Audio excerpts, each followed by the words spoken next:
4th CWC meeting ইয়াত আমি আয়োজন কৰিছোঁ মুছলপুৰত। ইয়াত আৰু বিশেষকৈ আমাৰ দলৰ যিবিলাক নেক্সট লেভেলৰ যিবিলাক এজেণ্ডা আছে এই এজেণ্ডাৰ ওপৰত আমি ইয়াত কথা পাতিলোঁ।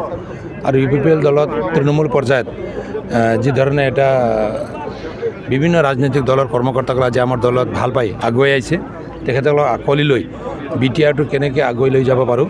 তো BTRত এটা ভাল পৰিৱেশৰ মাজত আজি যোৱা 4 বছৰ প্ৰমোদ বড়ো ডাঙৰীয়াৰ নেতৃত্বত BTR কাউন্সিলটো যি ধৰণে চলি আহিল, ইয়াত আমাৰ ৰাইজে আমাক ভাল পাইছে। তো এইটো ৰাইজৰ লগত থাকি আমি কেনেকৈ কাম কৰিব লাগিব এইটো এটা পলিচিৰ ওপৰত ইয়াত আমি আলোচনা কৰিছোঁ। নহয়, ইয়াত আমি এটা কমিটি গঠন কৰিছোঁ, হাই পাৱাৰ এটা কমিটি গঠন কৰিছোঁ।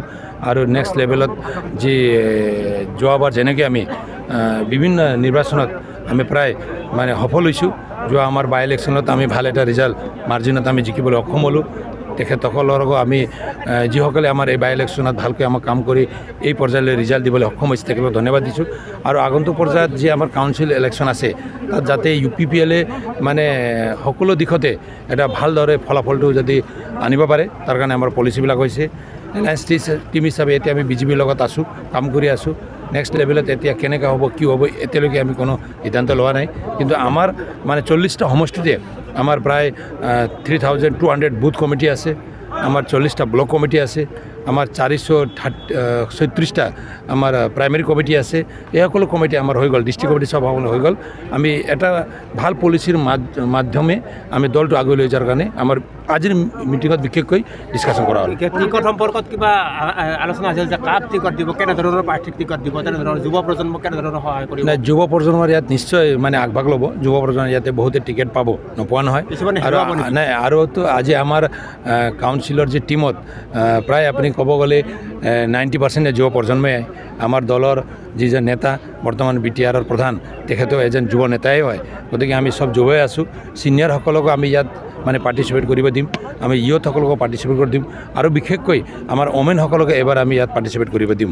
গতিকে এটা মানে ইনক্লুচিভ পলিচিৰে টিকেটো আমি বিতৰণ কৰিম আৰু সকলোকলৈ আমি আগুৱাই যাম। জাতি জনগোষ্ঠী সকলোকলৈ যাতে UPPLৰ এটা যি মটটো আছে, BTRত থকা 23-24টা যিমান জাতি জনগোষ্ঠী আছে সকলোকে সাঙুৰি কেনেকৈ এটা মানে সুন্দৰ পৰিৱেশৰ মাজত ইয়াত ৰাজনীতি কৰিব পৰা যায়।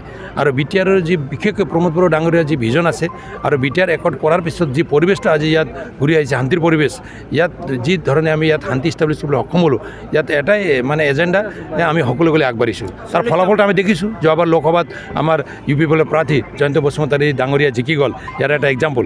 গতিকে অহা নিৰ্বাচনতো নিশ্চয় এটা ভাল পৰিৱেশৰ মাজত আমি নিৰ্বাচনটো মানে পাৰ কৰিম বুলি।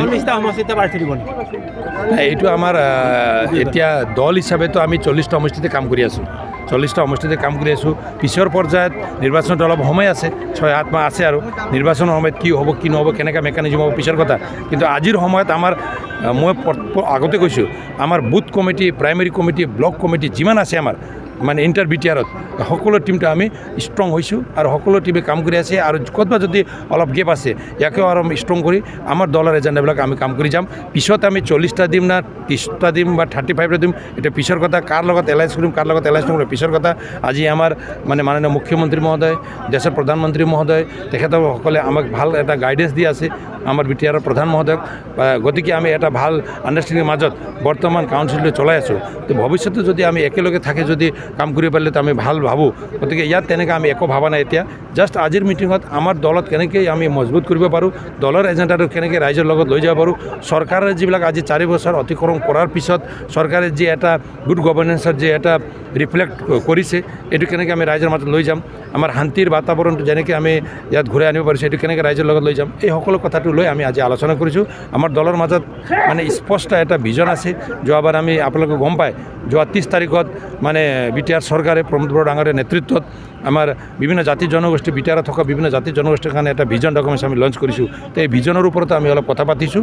এই ভিজন ডকুমেণ্টছত থকা জাতি জনগোষ্ঠীৰ যিবিলাক মানে মেম'ৰেণ্ডাম তেখেতসকলে দিছিল, যে ৰিকুৱেষ্ট বা তেখেতসকলে যিবিলাক প্ৰব্লেমছ ইছ্যুজবিলাক আমি কেনেকৈ সমাধান কৰি ইয়াত এটা ভাল চৰকাৰ আৰু ভাল পৰিৱেশ আমি কেনেকৈ গঢ়ি তুলিব পাৰিম তাৰ কাৰণে আমি আজি ডিছকাছ কৰিছোঁ।